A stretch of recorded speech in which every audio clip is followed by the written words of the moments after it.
después de quirófano que hay que interés. ¿Por qué? Porque ellos tienen pulmonar y es la primera causa quirúrgica de pacientes con cáncer. No se olviden que el cáncer es un estado inflamatorio crónico. Entonces, al haber este estado inflamatorio, hay pues un papel, habíamos visto que hay una disregulación tanto en la coagulación y la anticoagulación, por así decirlo, tanto en los estados protrombóticos y antitrombóticos. Entonces, también puede causar unas hemorragias o puede causar trombos o cirugías mayores. Una cirugía mayor, pues una cirugía de rodilla, paciente que haya sido operado desde más de 3 semanas entre el cúbito dorsal o pacientes en el embarazo y el puerperio, pero que ya viene acompañado de otros síndromes, como el síndrome de los anticuerpos fosfolipídicos, ¿de acuerdo? Entre los factores adquiridos, pues anticonceptivos orales. Paciente de 25 años que no tiene ningún antecedente, le hemos pedido todo el combo de laboratorios para descartar que tenga algún factor hereditario, pero que el único antecedente que tiene es que ha empezado a consumir hace 3 meses pues, anticonceptivos orales. Y los anticonceptivos orales, yo por lo menos hasta ahora he visto 2 pacientes, mujeres que han hecho TEP severo, que han entrado a unidades de cuidados intensivos a causa de los anticonceptivos orales. Y si ustedes cuando lleven farmacología ven en el prospecto, ¿no ven? Que tiene, ahí van a ver, riesgo de tromboembolismo pulmonar. Entonces, antes no ponían ese riesgo. Entonces, ha habido un problema donde les ha causado tanto el TEP como también accidentes cerebrovasculares. Entonces, los han demandado a las farmacéuticas y las farmacéuticas ponen, ¿no? Entonces, eso también habría que explicarle al paciente. Y pacientes obesos, por el mismo cuadro que la llevan. Factores probables, pues, que puedan tener alguna alteración, pues, en el factor 7, en el factor 9, en el factor 11 o el fibrinógeno. ¿De acuerdo? Esto es según el riesgo. Hay factores de riesgo fuerte. Estos factores de riesgo quiere decir, pues, que el paciente sí puede presentar un TEP. ¿De acuerdo? Y factores de riesgo moderado que probablemente puede presentar el TEP, o factores de riesgo débil que pueden llegar a presentar el TEP, pero probablemente no lo va a llegar a presentar. Entonces, factores de riesgo fuerte que ustedes en todo paciente que tenga fractura de cadera y esté con disnea o esté chocándose, tienen que estudiar o descartar que no haya tenido un TEP. Pacientes con reemplazo de cadera, rodilla, pacientes que estén en una cirugía mayor, pacientes que hayan tenido un traumatismo mayor. Los pacientes con cirugía mayor o fractura de cadera no solo hacen embolia por trombos, también hacen embolia grasa. ¿No ve? Entonces, ¿qué pasa? Que la médula ósea, esa médula ósea migra a través de lo que la vena cava, llega a los pulmones y causa un tromboembolismo, una oclusión de lo que es del riego sanguíneo pulmonar. También una lesión de médula espinal son factores de riesgo fuerte, que en estos pacientes pues, la probabilidad de que se presente un TEP es casi por encima del 80%.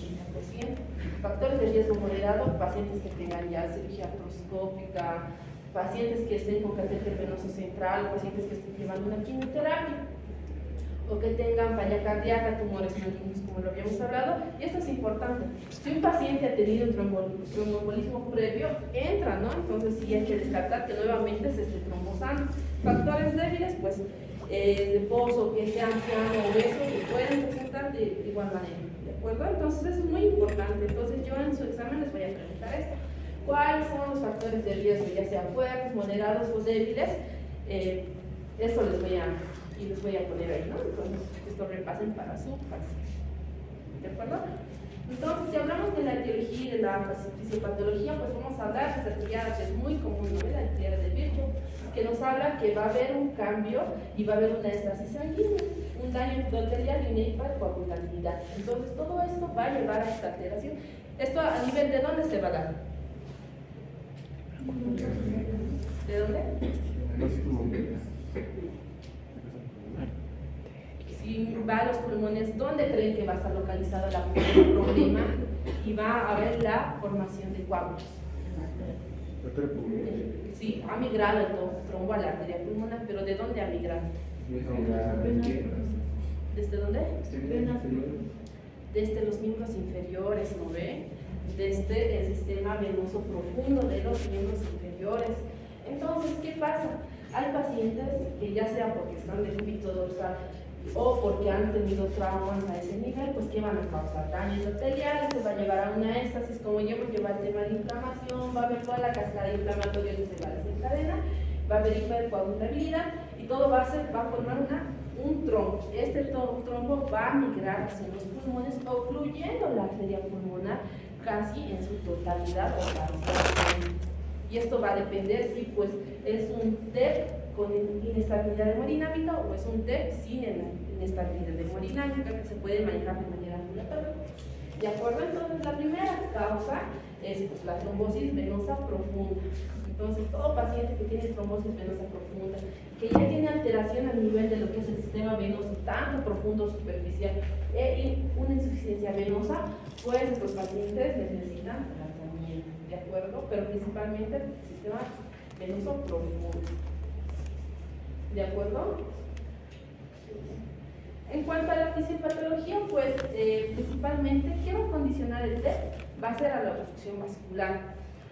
Como ya habíamos dicho, va a haber una alteración en cuanto a la ventilación, va a haber también una obstrucción de vías aéreas pequeñas y va a haber una hipoxemia arterial. Y esto va a llevar a que haya zonas de infarto. Entonces esto es bien bonito para los que pues hemos repasado la parte cardíaca. Como ustedes pueden ver, cuando va a haber un TEP, va a aumentar lo que va a ser la poscarga del ventrículo derecho. Va a haber dilatación del ventrículo derecho, va a haber una insuficiencia de la VT, todo esto va a tratar de regularse activando, va a haber una activación neurohormonal y habiendo una inflamación miocárdica. Esto yo le estoy hablando de un TEP agudo y de un TEP moderado a severo. Va a haber mayor demanda de oxígeno, va a haber isquemia del ventrículo derecho, una contractilidad, va a disminuir el gasto, del ventrículo izquierdo. No se olviden que tienen marcadores por ahí.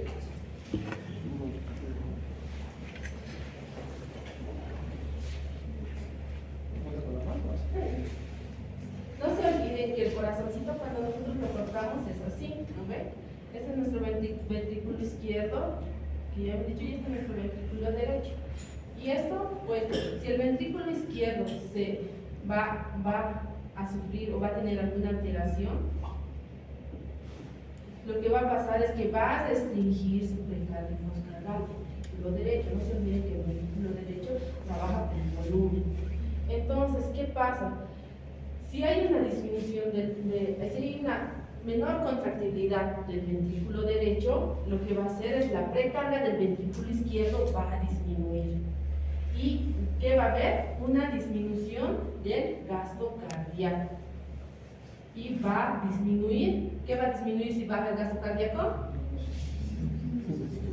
La presión arterial sistémica, ¿no ven? Y después de eso va a disminuir, si hay hipotensión, ¿qué va a bajar? Si hay hipotensión, ¿qué va a bajar? ¿Qué se va a disminuir? La perfusión coronaria, ¿de acuerdo? Y si disminuye la perfusión coronaria, ¿qué va a faltar al corazoncito? Oxígeno, ¿no ve? Entonces todo esto pues es de un paciente que ha tenido un TEP masivo. No se olviden que cuando hay un TEP, ya sea izquierdo o derecho, lo que va a hacer va a causar una oclusión y puede causar el desvío del tabique interventricular. Esto va a causar un desvío y todo eso va a pasar, va a haber mayor contractilidad del VD, va a bajar el gasto cardíaco, va a haber menor precarga del ventrículo izquierdo y va a llevar a la isquemia y al daño miocárdico y va a ir a un choque cardiogénico. Esto es la fisiopatología de un paciente con TEP masivo. ¿De acuerdo? Así llega un paciente al choque cardiogénico. Por eso es muy importante, si un lado del corazón se daña, el otro lado del corazón también se va a dañar. Eso se llama dependencia ventricular, se llama codependencia ventricular, que los dos son como gemelos. ¿De acuerdo? Entonces, pues,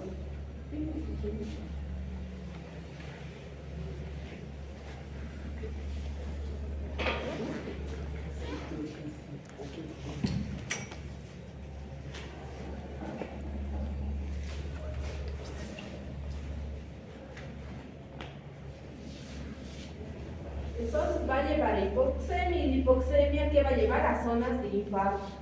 Y no solo va a llevar a zonas de infarto pulmonar.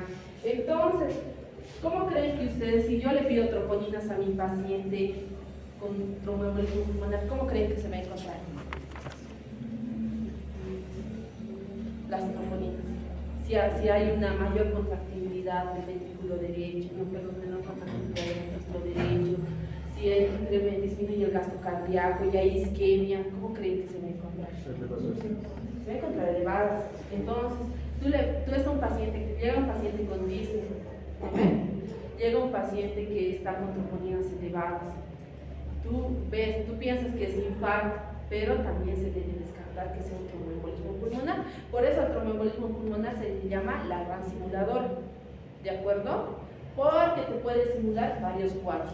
Incluso vamos a ver las manifestaciones clínicas que también te puede presentar hemoptisis, ¿de acuerdo?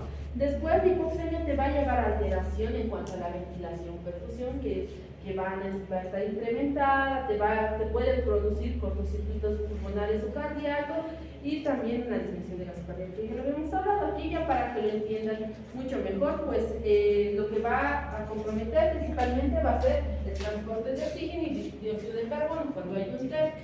Y esto también va a alterar, y esto es más hablando fisiopatológicamente, pero ya más no tanto de la parte cardiológica, sino de la parte pulmonar. Como va a haber una alteración entre la ventilación y perfusión, que estamos hablando del pulmón, pues también va a haber una alteración en lo que va a ser en el gradiente alveolo capilar, alveolar arterial de oxígeno, ¿de acuerdo? Esto lo vamos a ver. Entonces, el TEP, el espacio muerto, va a incrementar porque las unidades continúan ventiladas a pesar de que la perfusión esté ausente. Entonces, ¿qué quiere decir? Que no va a haber perfusión, pero todavía va a haber ventilación, y esto va a llevar a que haya mayor área de infarto, ¿de acuerdo? No se olviden eso. Y el espacio muerto va a incrementar mucho más y va a incrementar la ventilación del minuto. Por eso un paciente con TEP, ustedes lo van a ver disneico, les va a llegar a su emergencia y lo van a ver bien agitado y te va a decir, ¿cuándo te has puesto así, Garras? Y te va a decir, hace el rato estaba bien, doctor, el paciente estaba consciente, estaba bien, y de la nada se ha empezado a agitar. Entonces el cuadro es sumamente agudo, ¿ya? Cuando nosotros hablamos pues del cuadro clínico del TEP, vamos a hablar que es la gran simuladora, disnea, taquipnea, alteración del murmullo vesicular, puede haber tanto disminución, puede asimilar a un derrame pleural, ¿de acuerdo? O simplemente puede encontrarse normal. Lo que ustedes van a resaltar es que el paciente va a estar taquicárdico, ¿ya? Y va a estar disneico. Entonces hay una triada de TEP, el paciente es disnea súbita, va a ser taquicardia y taquipnea. Es una causa de disnea súbita, ¿ya? Te puede presentar dolor torácico, incluso te puede presentar dolor pleurítico que puede simular a un paciente con neumonía. Por eso se llama la gran simuladora. En la exploración física, pues como ya les dije, van a encontrar taquipnea, taquicardia, hipotensión, pueden encontrar cianosis, el paciente se puede encontrar cianótico, puede encontrar fiebre, y puede haber sectores finos o puede simular un derrame pleural, incluso puede haber un hemotórax. ¿De acuerdo? El paciente te puede presentar incluso hemoptisis.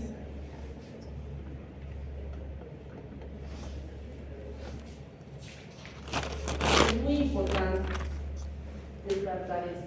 ¿De acuerdo? Ahora, si nosotros hablamos de una clasificación, pues que puede ser un TEP masivo, que como ya habíamos hablado, generalmente en el TEP masivo lo que va a haber este desvío del tabique interventricular y que va a llevar a lo que va a ser a un choque cardiogénico. Entonces, estos pacientes pues te llegan mal. Entonces, estos pacientes son para la terapia intensiva, te llegan realmente mal. ¿de acuerdo? Ya te llegan hipotensos, desaturando, están saturando 50, están cianóticos, su presión arterial está 60-40, entonces tú, si un paciente te llega así, pues es un TEP masivo. Un paciente con TEP moderada grande, pues probablemente te va a llegar saturando 80, te va a llegar todavía con una presión arterial 160, por así decirlo, y pues todavía va a ser un reto diagnóstico porque no va a estar tan descompensado. En cambio, estos pacientes netamente entran a la terapia intensiva para que se les haga cateterismo pulmonar. Entonces, lo mismo que el corazón, ¿no ve? Entran con un catéter, llegan a la arteria pulmonar y ahí hacen trombolisis. Hacen trombolisis con antitrombóticos, como puede ser la tecneplasa, la urosinasa, la anteplasa, que no tenemos aquí, ¿de acuerdo? En un mejor mundo, en un mejor país, lo hacen. Y los pacientes generalmente recuperan la totalidad, pues, de la capacidad vital funcional. ¿De acuerdo? Y un paciente con TEP moderado y pequeño que vienen muchas veces por migración de trombos, generalmente pues hasta pueden venir asintomáticos, solamente pueden venir con taquicárdicos o ligeramente agotados. Y un paciente con infarto pulmonar que también pueden venir pues agitados, que también pueden venir, mucho va a depender del tamaño del infarto pulmonar. ¿De acuerdo? En cuanto al diagnóstico de TEP, y esto les voy a preguntar, hay dos criterios, ¿de acuerdo? Hay los criterios de Wells y hay los criterios de Ginebra y hay los criterios de Wells modificados, ¿de acuerdo? Que no es nada más que para saber la probabilidad de TEP, no es criterio diagnóstico, es criterio de probabilidad. Entonces, ¿qué quiere decir? Tú a tu paciente tiene síntomas clínicos de TEP, hay otro diagnóstico, entonces tú vas sumando todos esos puntos, te dice si es menor a 4, la probabilidad de que tu paciente tenga TEP es baja. Si tiene mayor a 4, la probabilidad es alta, entonces tienes que ir a hacer estudios complementarios. ¿De acuerdo? Ahora yo les doy un ejemplo. A ver, un paciente de 65 años que ha sido operado de la cadera hace 3 semanas, que se encuentra con una frecuencia cardíaca de 115, que se encuentra con hemoptisis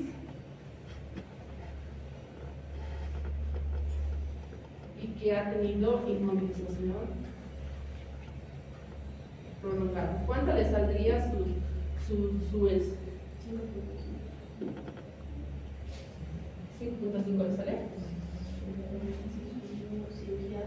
¿Ha tenido una cirugía previa? Sí, 1.5. La frecuencia cardíaca, 3. ¿Eso? Hemoptisis, 4. Inmovilización, 5.5. Entonces, nuestro paciente tiene una probabilidad alta de tener un embolismo. ¿No ve? Tú lo ves al paciente, estaba internado, vas a pasar visita, el paciente está disneico. Está disneico y ves y le haces, para eso sirve, ¿no? Tú le haces tus criterios de Wells y te sale, ¿no? Sí, tiene. Entonces, a este paciente hay que hacer los estudios. ¿De acuerdo? Hay que hacer estudios.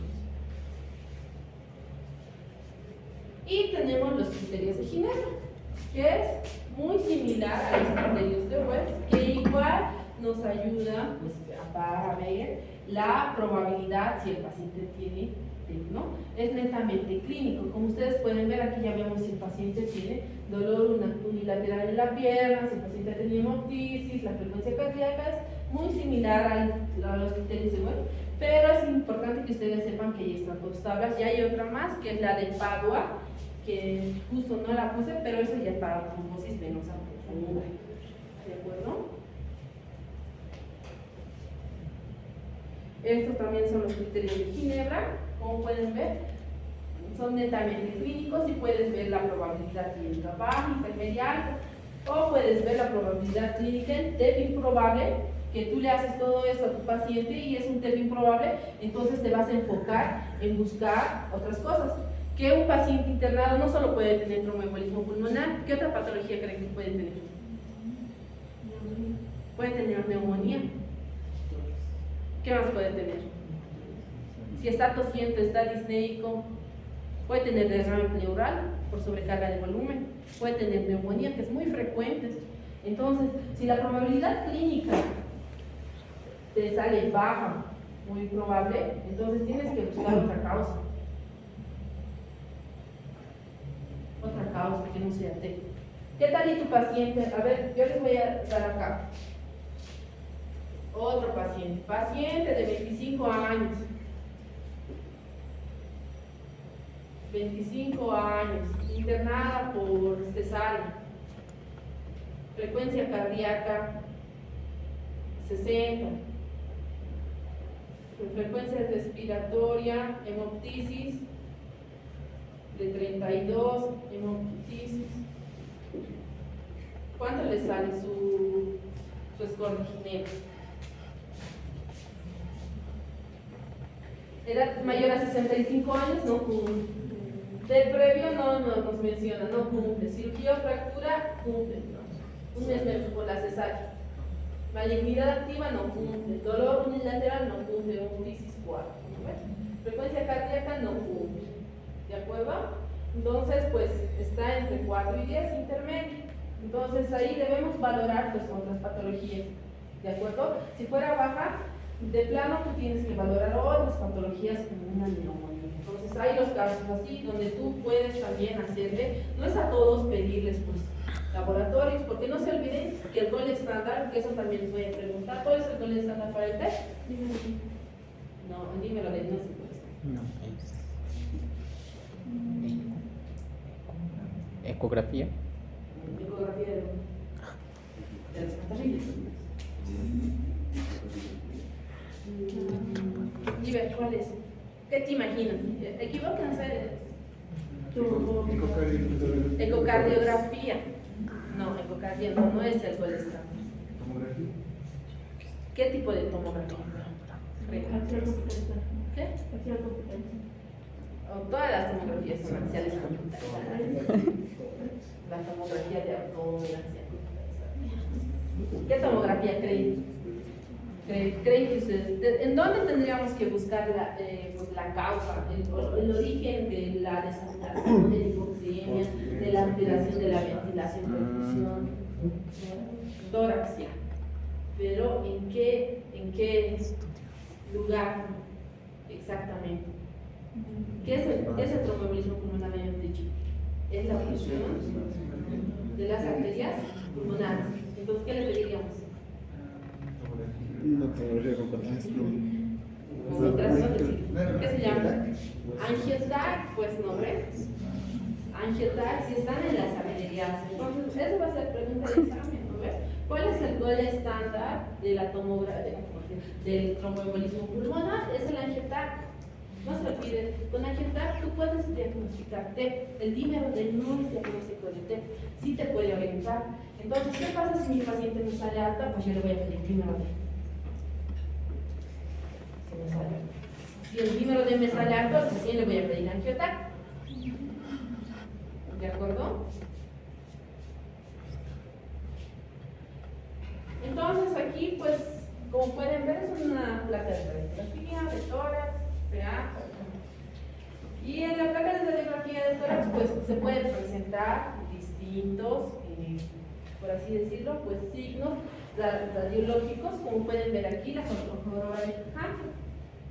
¿Qué creen que es esto?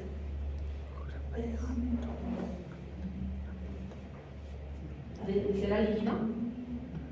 ¿Qué se imaginan? Si se ha obstruido una arteria, no está pasando sangre, hay hipoxemia, no está llegando, ¿qué creen que sea? Un infarto pulmonar. Les voy a preguntar eso, ¿no ven? Entonces, la joroba de Hampton te denota un infarto pulmonar. Ustedes van a ver esto. Le pueden pedir, imaginen que van a provincia y están sospechando que es un TEP, le piden una placa de rayos X, y si ven esto ya sea en el lóbulo inferior o en el lóbulo inferior aquí, ¿ven? Pues es un paciente con TEP. Entre otros, pues también pueden ver el signo de la palla, igual se ve más o menos así, con una amputación vascular. ¿De acuerdo? Esto se llama el signo de la palla. Y también pueden ver aquí más o menos que que es igual a un infarto pulmonar, que es el signo de Westermann.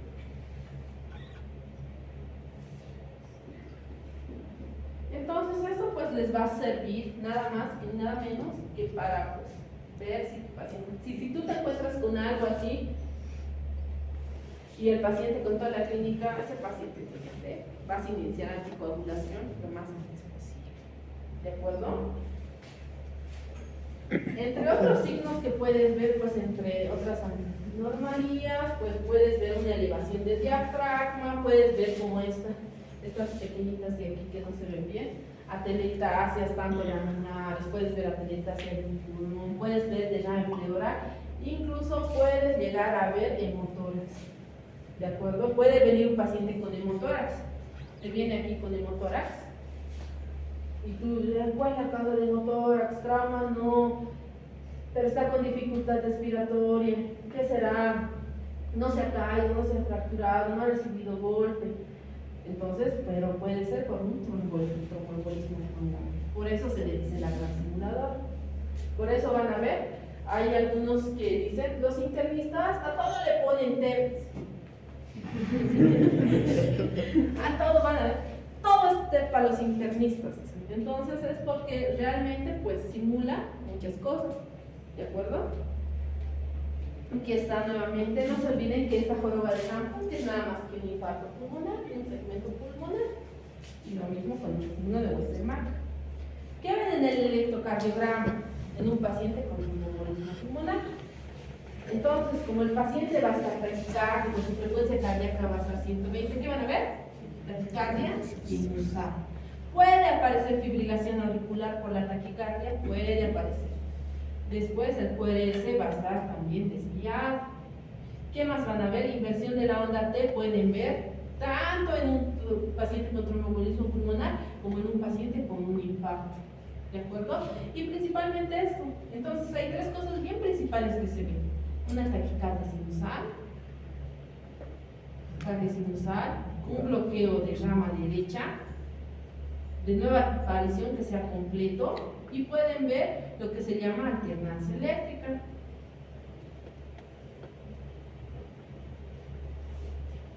¿Quién sabe lo que es la alternancia eléctrica? Y este es el signo de McKim-White, ¿no? Desde Q3, D3. Pero esto se ve generalmente en pacientes que tienen hipertensión pulmonar crónica. Quiere decir que un paciente que ha tenido TEP y que ha hecho hipertensión pulmonar.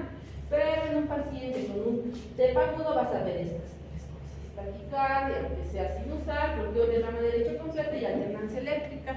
¿Qué entienden por alternancia eléctrica?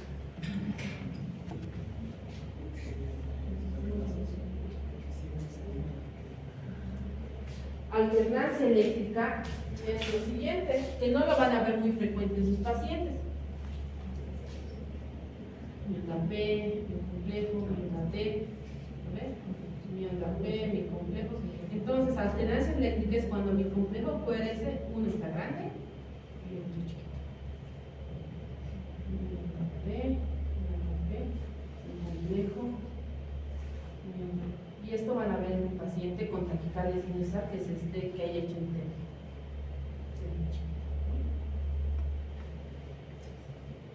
Esto es la alternancia eléctrica, que no todos los QRS son iguales, varían el voltaje, ¿de acuerdo?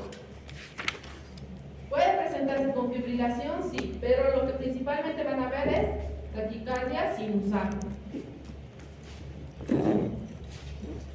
No se olviden, esto también va a ser pregunta de examen, ya 5 preguntas por tema, que el número D, ¿qué es? Una degradación ¿de qué? De la fibrina, ¿no ve? Entonces, como pueden ver, su sensibilidad desde el 98 al 100%. ¿Esto qué quiere decir? Que este individuo que se llama Juan,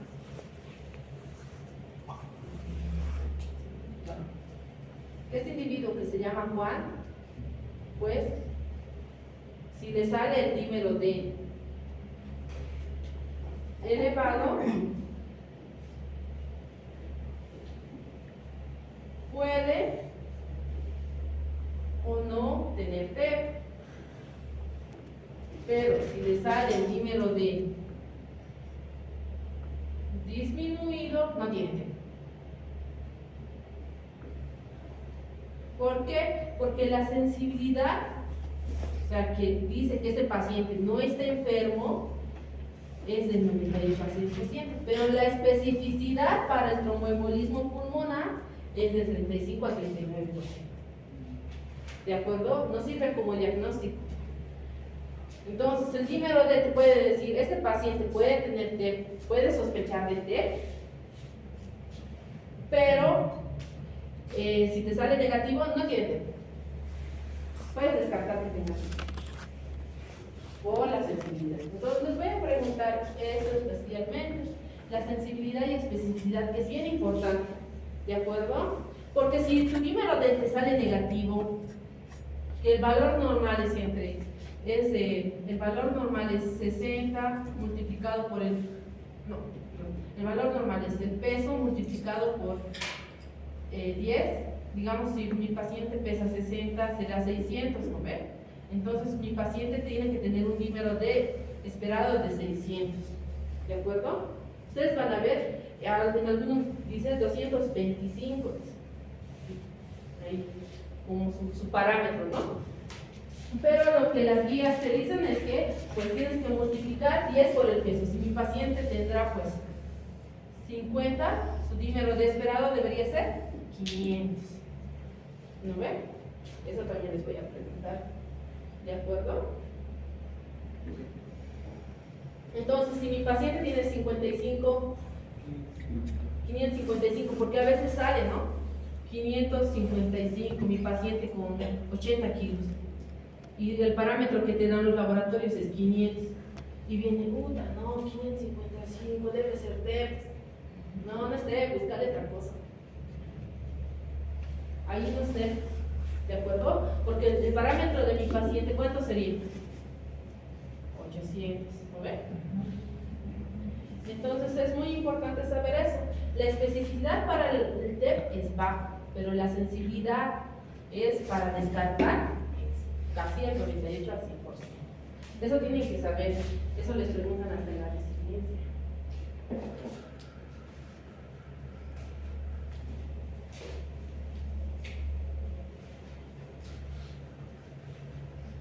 ¿Ya?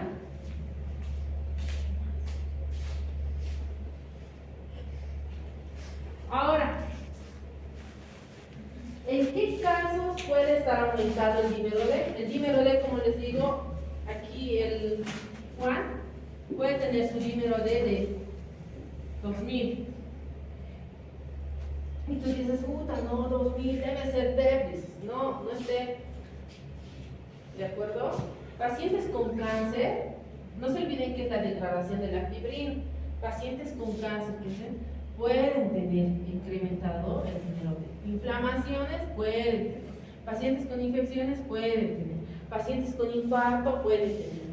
Tú le pides a tu paciente infartado dímero D junto a tus tromboninas y tu dímero D elevado, tus tromboninas elevadas. Y dices, no, debe ser TEP. No, puedes tener un paciente con infarto agudo del miocardio, por eso se llama la gran simuladora. También con insuficiencia cardíaca, pacientes ancianos y también pacientes que están internados. ¿Qué hace la licenciada cuando está internando un paciente? Te voy a canalizar. ¿Qué te canaliza? Ay, no, sí, filtrado. ¿Lo podrás? Sí, la pierna. Y luego nuestro paciente está lleno de lugares de venopunción y moretones, ¿no ve? Entonces, ¿qué es el dímero D?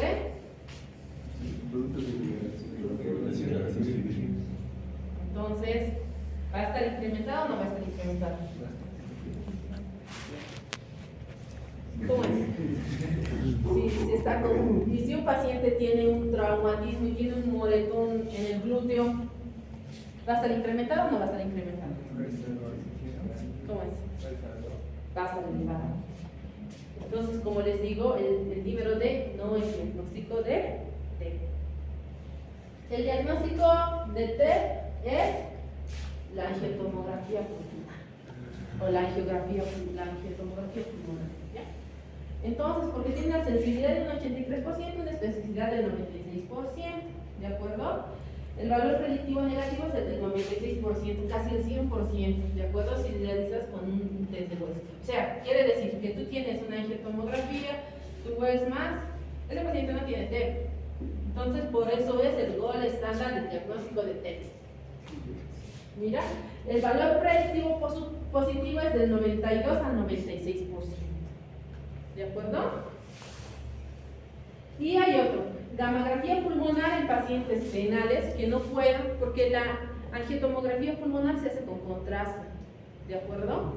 Entonces se les pone un medio de contraste, pero a veces hay pacientes que están en terapia dialítica o van a entrar a diálisis, que no se les puede dar contraste, o pacientes que están con falla renal o por alguna, o son alérgicos al contraste. Entonces, pues, se les puede hacer una gamografía pulmonar. Son pacientes que están embarazadas, que también se les puede hacer una gamografía pulmonar que está indicada para ellos. Tiene una sensibilidad del 96%, pero no se hace en todos los casos, solo en estos casos especiales. Y por último, pues la angiografía pulmonar, que como ustedes pueden ver aquí, entra con un catéter, lo mismo que hacen con el corazón para desobstruir. Y a nivel de las arterias, aquí generalmente se ven como monedas, pedoritos se ven. A ver, al grupo les voy a subir, que también, pues, este es un gol estándar, ya para más el tratamiento, que entran y desobstruyen el trombo. Pero esto no se hace, esto no lo van a hacer, van a ver, no hacen aquí. Para llegar al diagnóstico, hacer una angiografía pulmonar, no, porque una angiografía está costando entre 8,000 bolivianos, ¿de acuerdo? Y el ecocardiograma, pues se sigue haciendo, incluso hay algo que se llama la ecocardiografía en pie de campo. ¿Qué quiere decir? Que un paciente se te infarta, tú vas con tu ecocardiógrafo y le haces en su cama y puedes ver pues el trombo, si está en alguno de los ventrículos, puedes ver dilatación del ventrículo derecho, puedes ver hipocinesia o puedes ver en el ápice el signo de Macaulay, que es nada más que una hipercinesia, ¿no? del ápice. Vas a ver que el ápice se está movilizando. Les voy a mandar esto a ver por el grupo. O también puedes ver la movilidad normal del tabique en tu paciente con choque cardíaco. Y entre los biomarcadores, pues las troponinas te van a salir elevadas, los marcadores de disfunción ventricular. Entonces, la sospecha clínica de tromboembolismo pulmonar, haces tus criterios de Wells. Después de eso, pues ves si tiene bajo o intermedia. Si es probabilidad alta, lo puedes mandar directo a un angioTAC. Si descartas que no es TEP, pues hay que investigar otra causa. Si es TEP, le das tratamiento. Ves tu dímero D, tu dímero negativo no es TEP. Tu dímero D positivo es TEP, le mandas a angioTAC. Si no es TEP, hay que buscar otra causa, pero si es TEP, generalmente siempre salen positivos. ¿De acuerdo? El tratamiento, ¿no? El tratamiento depende, ¿no? Si un paciente está con inestabilidad hemodinámica, es nada más que asistencia respiratoria, hay que dar anticoagulación inicial, puedes dar anticoagulación con efectos de bajo curso molecular, puedes dar con antagonistas de vitamina K, dependiendo si el paciente es inestable o está estable. ¿Qué antagonista de la vitamina K conoce?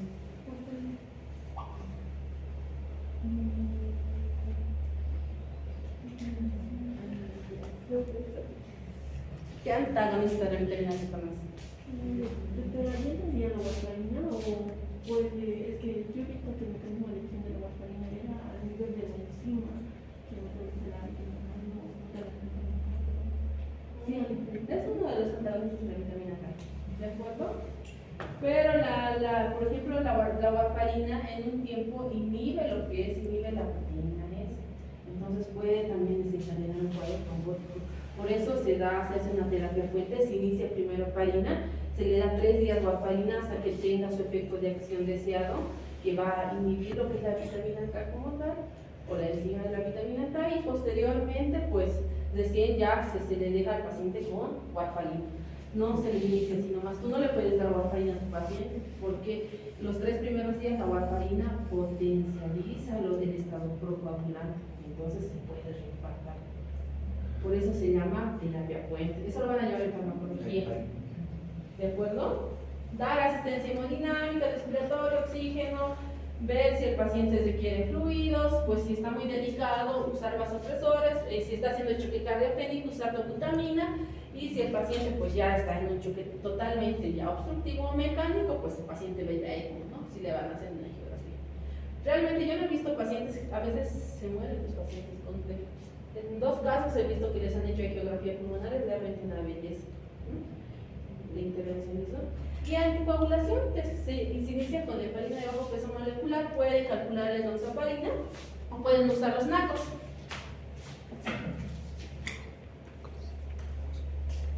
¿De acuerdo? Los NACOS, la heparina de bajo peso molecular, pues lo pueden usar 1 miligramo, kilogramo peso, cada 12 horas para dosis de tratamiento. Y los NACOS pueden dar el rivaroxabana que tenemos aquí, 15 miligramos cada 12 horas por 3 a 2 semanas. A 2 semanas, luego dan solo 15 miligramos vía oral cada 24 horas. Y el paciente incluso puede estar hasta 6 meses con tratamiento anticoagulante. Hay algunas tablas, como se llama unas escalas, que es la escala de Hestia, que tú vas valorando a tu paciente para ver pues, si le digas la anticoagulación, para ver si necesitas otros estados. O puedes en última hacer el tratamiento de la perfusión, que habíamos hablado, que es el gol estándar de tratamiento, pues, para hacer ese tratamiento, que es la angiografía, ¿no? Que hacen a través de van a las arterias pulmonares, y de esto hacen pues meten ¿qué se llama? Antifibrinolíticos, y con eso pues destruyen el coágulo, ¿de acuerdo? Y los tratamientos crónicos que ya se hace pues con anticoagulantes hasta los 6 meses, incluso se extiende hasta el año, o se puede extender hasta los 2 años, mucho depende del caso del paciente. Hay pacientes con cáncer, por ejemplo, que hasta el primer año están con anticoagulación. ¿Ya? Está bien. Vamos a pasar al otro tema que hace ratito, ¿bien? Ya nos vamos. ¿Alguna pregunta que tenga?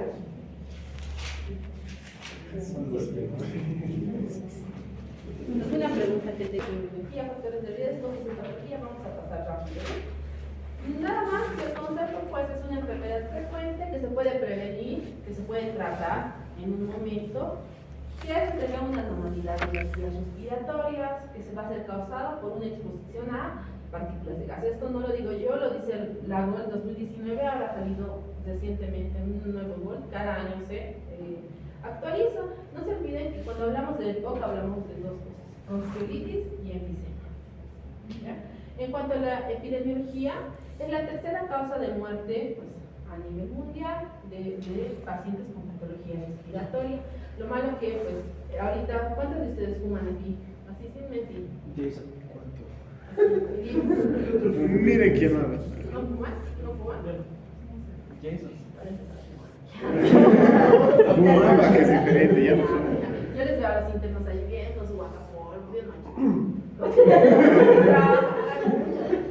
Pero sí, o sea, hay personas que están expuestas mucho tiempo, ya sea en un cigarro, en biomasa, pues están todo el tiempo con todos están tosiendo y nunca les diagnostican un EPOC, porque el EPOC, ¿cómo se diagnostica?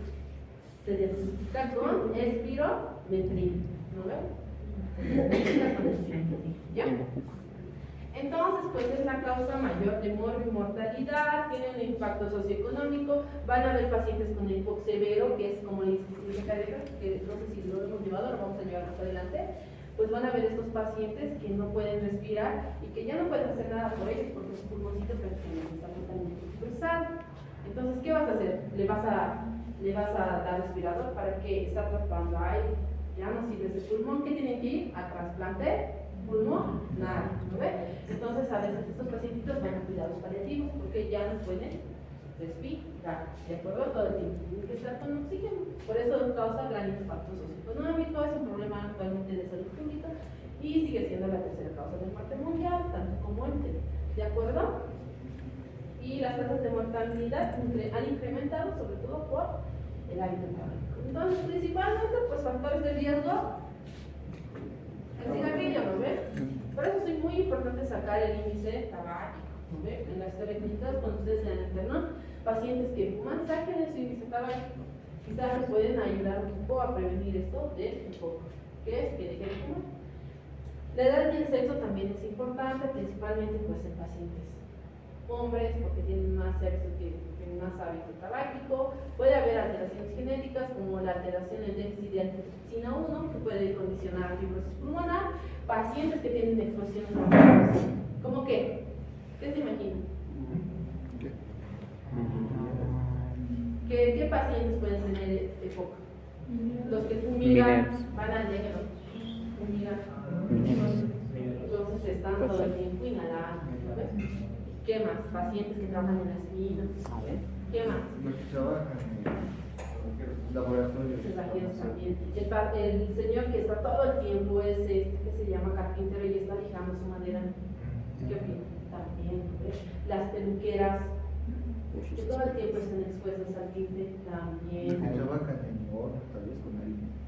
¿En cuál? Con harina, no sé. Con harina puede ser, pero pacientes que están expuestos a contacto con biomas puede ser, no con esa harina. No es harina, pero pacientes que están expuestos a biomasa. Ahora, en nuestro medio, ¿cuáles son? Las abuelitas, ¿no? Tú le preguntas, sí, toda mi vida, doctora, he cocinado con fogón. ¿Hasta qué edad has cocinado? Hasta mis 30 años. Tú les escuchas su pulmón lleno de secos, te revisas, no puedo respirar, tengo mucha tos. O pacientes que han tenido infecciones arteriales de neumonías, o pacientes que están constantemente con contaminación atmosférica, o pacientes que tienen tabaquismo pasivo. ¿Qué quiere decir? Pues que yo fumo ahorita, hola chicos, pasen derecho. Pues aquí ya estoy contaminando, ¿no? Es lo mismo que fumar. Y eso es peor, ¿no? Porque por lo menos yo lo boto y ustedes inhalan, ¿no? ¿De acuerdo? Entonces, pacientes que fuman 100 horas en un año ya van a tener síntomas. 200 horas al año o más de 10 años ya van a tener limitación de tipo de aire. ¿Qué quiere decir? Que los pacientes van a tener estas secuelas. ¿De acuerdo? Y como pueden ver aquí, generalmente pues solo el 31% de los casos son en pacientes no fumadores. Lo demás es en pacientes fumadores. En cuanto a la fisiopatología, pues que va a haber un engrosamiento, fibrosis de las vías respiratorias, hipersecreción de moco y va a haber enfisema. Y todo esto va a causar una limitación del flujo aéreo. Ahí bien, si se sube y esto les voy a preguntar. ¿Ya? Y aquí, como ustedes pueden ver, hay dos caminos para el EPOC. O hay enfisema o hay bronquitis crónica. Tu paciente o va a ser enfisematoso o va a tener bronquitis crónica, que no es lo mismo, claro, vamos a ver. Entonces, ¿qué pasa? Que tu paciente fuma cigarrillos por años, entonces va a haber una alteración a nivel de las células epiteliales. Estos van a liberar, como ustedes pueden ver, todas las citoquinas que quieran, van a activar los neutrófilos y estos van a incrementar lo que va a hacer o liberar las proteasas y también las elastasas a nivel del pulmón. Al liberar las elastasas, esto va a llevar a generar más fibroblastos, a secreción de moco, y esto produce la hipersecreción de moco. Va a haber una destrucción alveolar que va a producir el enfisema y en otros casos va a llevar a una fibrosis. ¿De acuerdo? Entonces los pacientes que fuman van a hacer fibrosis, destrucción alveolar y, o sea, primero va a haber una hipersecreción de moco, una destrucción alveolar y eso va a llevar y va a condicionar a la fibrosis. ¿De acuerdo? Y aquí es lo mismo. Ahora, pacientes con alteraciones genéticas que también pueden tener como deficiencia de la alfa-1-tripsina, de la angiotensina 1, pues van a aumentar su número de neutrófilos, liberando mayor elastasa, como pueden ver aquí, el principal, las elastasas y los fibroblastos que van a ocasionar esa fibrosis del pulmón. ¿De acuerdo? Esto a través pues, de la destrucción de los alveolos y van a llevar ya sea bronquitis crónica o enfisema. ¿de acuerdo? El enfisema no va a ser nada más que el atrapamiento del aire. Mira. Qué tóxico es, doctor. ¿De acuerdo?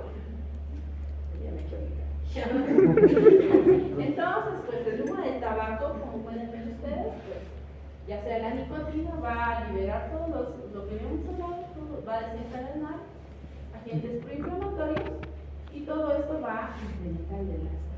¿De acuerdo? Ya habíamos hablado de esto del enfisema que por destrucción alveolar y si no se va a ir a quirosar y eso va a ser una bronquitis crónica. Como ustedes pueden ver, en una inspiración un paciente pues es normal va a estar así y en una expiración va a ser el flujo aéreo así. Pero ¿qué pasa en pacientes que tienen un moco? Debido a que va a haber una hipersecreción de moco, pues también va a haber alteración a nivel de las células epiteliales, va a haber una restricción del flujo de aire. Entonces la inspiración en el EPOC, pues el flujo de aire va a estar disminuido y pues cuando vaya a la inspiración va a estar totalmente cerrado. Y esto va a llevar que haya atrapamiento de aire, ¿de acuerdo?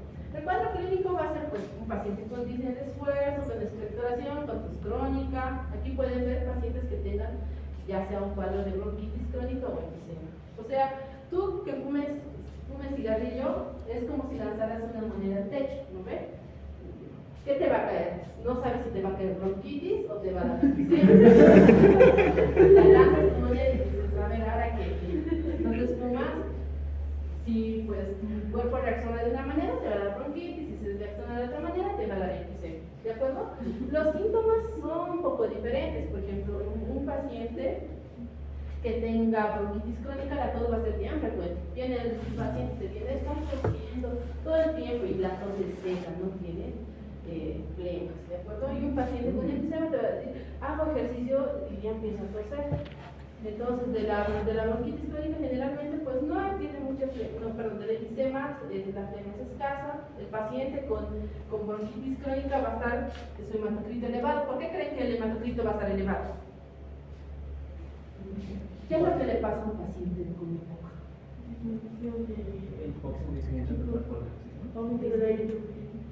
Disminución del transporte de oxígeno, ¿no ve? ¿Qué va a pasar? Que el cuerpo, como va a estar totalmente va a estar fibrosado su pulmoncito, va a tener periodos de hipoxemia.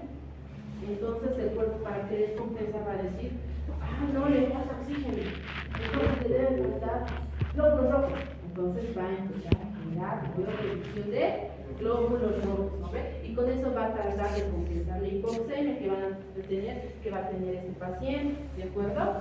Y en la radiografía de tórax, pues vamos a poder ver más en el enfisema una hiperinflación que ahorita les voy a mostrar. Y pues el paciente con bronquitis crónica es el que nos va a hacer un coro pulmonar. ¿No ve? Tienen pacientes con bronquitis crónica y nos va a hacer un coro pulmonar. Como ustedes pueden ver, pues tiras, fumas cigarrillo y tienes estos dos cuadros. Cualquiera de los dos se puede tocar, ¿no? O eres un paciente, ya sea, como le llaman, el tinte azulado o el tinte rosa, ¿de acuerdo? ¿Por qué? Porque este paciente va a ser cianótico y este paciente va a ser rubicundo, por eso se llaman así, ¿de acuerdo? Este paciente va a estar cianótico, va a ser poliglobúlico, ¿de acuerdo? Y va a tener mayor hipoxia tisular, a diferencia de ese que por tanto enfisema este paciente, por tanto disnea que va a tener, pues va a presentar disminución de peso, incluso va a presentar mayor consumo de energía porque va a tener tinte, ¿de acuerdo? Estos pacientes con tinte azulado, pues estos pacientes van a presentar generalmente el corte pulmonar temprano. ¿Qué ven en esta placa de rayos X? ¿Qué les llama la atención? ¿Cómo ven las cúpulas diafragmáticas? Muy planas, bien dicho, muy bien. Planas, ¿sí? ¿Qué más? ¿Qué se llama eso? Horizontalización de las costillas, ¿no? Sus pulmones confundidos. ¿Esto qué es? Un paciente. ¿Qué ven ahí? ¿Qué es un paciente enfisematoso o con bronquitis? Enfisema como ven como sus pulmoncitos están totalmente con atrapamiento aéreo. Está, la cúpula está totalmente plana, están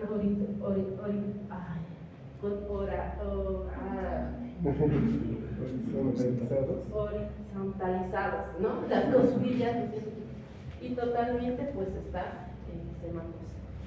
¿De acuerdo? ¿Qué creen que son estas tomografías? Entonces, esto lo van a ver más tarde en la parte de anatopatología, donde pues un paciente con enfisema va a hacer la formación de bulas, como pueden ver aquí, miren. ¿De acuerdo? A veces estas bulas se revientan y causan neumotórax. ¿De acuerdo? El diagnóstico va a ser netamente pues con espirometría, ¿de acuerdo? A través de la PET-1,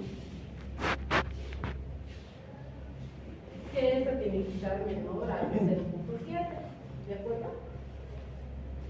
Y pues el paciente tiene que tener síntomas y entre otros pues el diagnóstico nosotros le vamos a interrogar, vamos a ver, vamos a realizar una historia clínica, vamos a ver si es un paciente que tiene riesgo y si se hace la espirometría con broncodilatadores, ¿no ven? Entonces se le hace la espirometría, se le mide la FEV1, se le pone el broncodilatador, si la FEV1 ha aumentado, pues este paciente puede tener aquí, ¿ya? Se le hace el diagnóstico es espirométrico, eso les voy a preguntar, ¿ya? El diagnóstico es espirometría. Y eso también les voy a preguntar, la gravedad según el FEV1, ¿de acuerdo? Leve, pues si el FEV1 está menor a 80, moderada, si está menor a 80 y 50, grave si está menor a 80 y muy grave si está menor a 30. Esto va a ser pregunta del examen, ¿de acuerdo?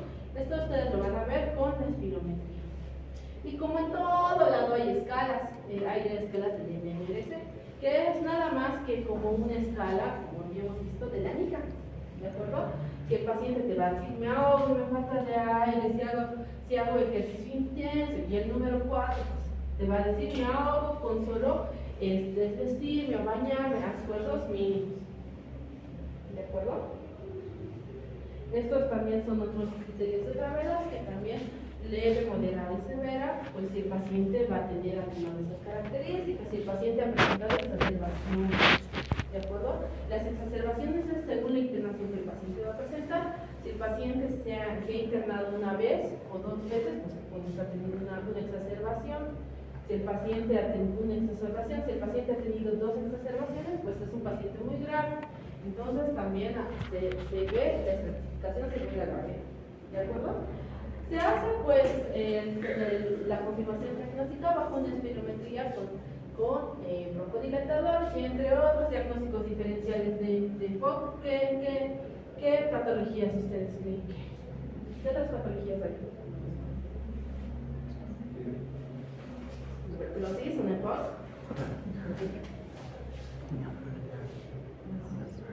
Asma, ¿no ve?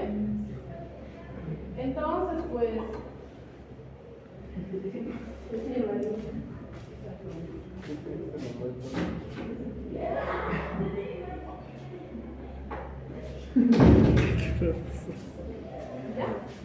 Ya hay algunos cuestionarios, como puede ser el cuestionario CAP, que también se les hace esto al paciente para ver si va a tener exacerbación.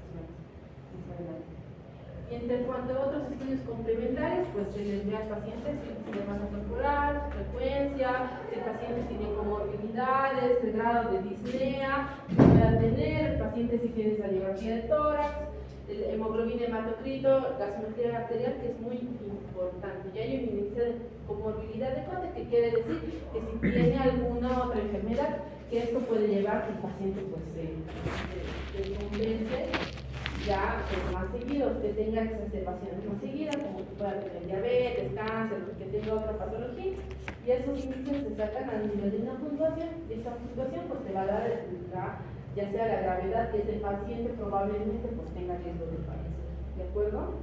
Entre otras se hace una prueba de caminata de marcha, se puede hacer ecocardiograma, también se hace porque biomarcadores en sangre, tomografía de tórax. ¿Por qué creen que se hace el ecocardiograma y el ecocardiograma?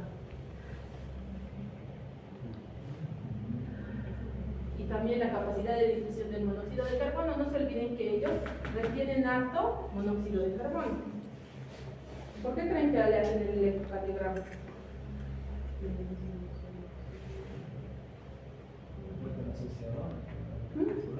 ¿Qué?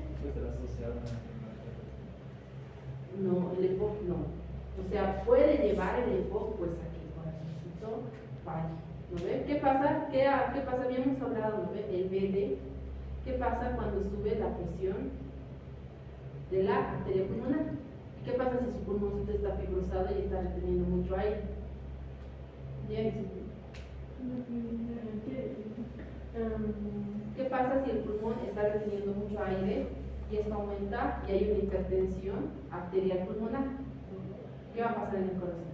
El ventrículo derecho se dilata por el aumento de la presión arterial pulmonar y disminuiría lo que es la fracción de eyección ventricular izquierda y daría una hipertrofia concéntrica izquierda sin la presión derecha.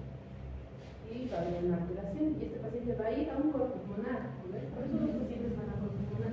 Por eso es muy importante estudiar también.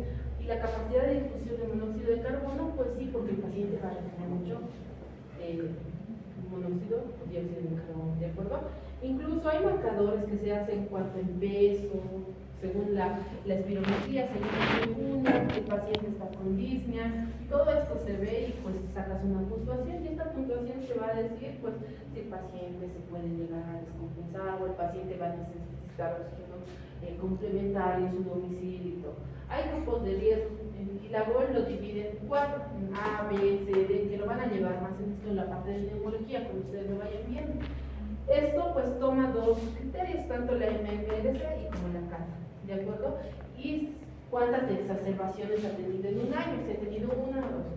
La más delicada pues es la D, ¿no? Que el paciente ha tenido 2 exacerbaciones con internaciones al año y que pues en su escala de MRC está con un grado 4. O sea, que quiere decir que a pequeños esfuerzos está totalmente disneico, ¿de acuerdo? No se olviden que esta escala es para la parte respiratoria y hay otras escalas para la parte cardiovascular, ¿de acuerdo? ¿Qué medidas de prevención tú haces en esos pacientes? A esos pacientes ya no les vas a poder dar tratamiento que divierta todos los años que fumar, ¿de acuerdo? Porque ese pulmón ya está como cartón, ¿de acuerdo? Entonces, ¿qué tienes que hacer? Es cuidar a tu paciente. ¿Cómo vas a cuidar que tu paciente no tenga infecciones? Y estos pacientes generalmente pues agarran infecciones virales, respiratorias como la influenza. Por eso a los pacientes con EPOC se les dice tienen que vacunarse contra la influenza. Entonces se les vacuna, ¿de acuerdo? Entre otras, pues tienen que dejar el ámbito tabáquico, ¿no ven? Entonces se usan algunos medicamentos, como puede ser la varicelina, el bupropión, nicotina en parches, nicotina en tabletas, para que el paciente deje de fumar. El primer tratamiento de estos pacientes es que deje de fumar. Tiene que retirarle totalmente el cigarro, ¿de acuerdo? Y vacunarle para que no hagan enfermedades estacionales. Educación, se le debe dar apoyo nutricional si es un paciente pues, que ha perdido peso o si es un paciente que ha subido de peso y pues ver también y ver cómo va en la actividad física, ¿de acuerdo? En cuanto al tratamiento farmacológico, pues lo que vamos a usar ya va a ser broncodilatadores. Broncodilatador de acción corta tenemos el salbutamol, que se les puede dar 2 PAP cada 12 horas o se puede hacer rescates cuando un paciente esté pues, con una exacerbación, o el hipatropio que se le puede dar cada 12 horas igual. Pero broncodilatadores de acción corta, incluso broncodilatadores de acción larga, que son estos, el formoterol y el salbutamol tienen una acción de hasta 12 horas. Se les puede dar 2 veces al día, ¿de acuerdo? En combinación también con corticoides inhalados, como la monotonina, ¿de acuerdo? O la fluticasona. Y aquí están los broncodilatadores de acción corta, que son los AMI, son los LABA, los AMA y los SABA, y los de acción larga, que son los LABA y los LAMA, ¿de acuerdo? Entonces el bromuro de hipatropia y el salbutamol son excelentes para esos pacientes, o los broncodilatadores de acción larga, como el salmeterol, formoterol y intraterol. Les voy a preguntar esto, los broncodilatadores.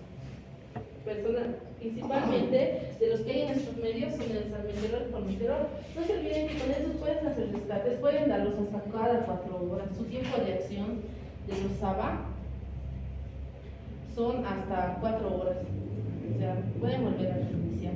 Pero de los LABA son hasta las 12 horas. Entonces, a veces les dan y les dicen, te vas a poner salbutamol 2 veces al día, 1 vez al día. Entonces el paciente vuelve en la tarde nuevamente a presentar una exacerbación. Entonces por eso es preferible dejarle uno de acción larga, ¿de acuerdo?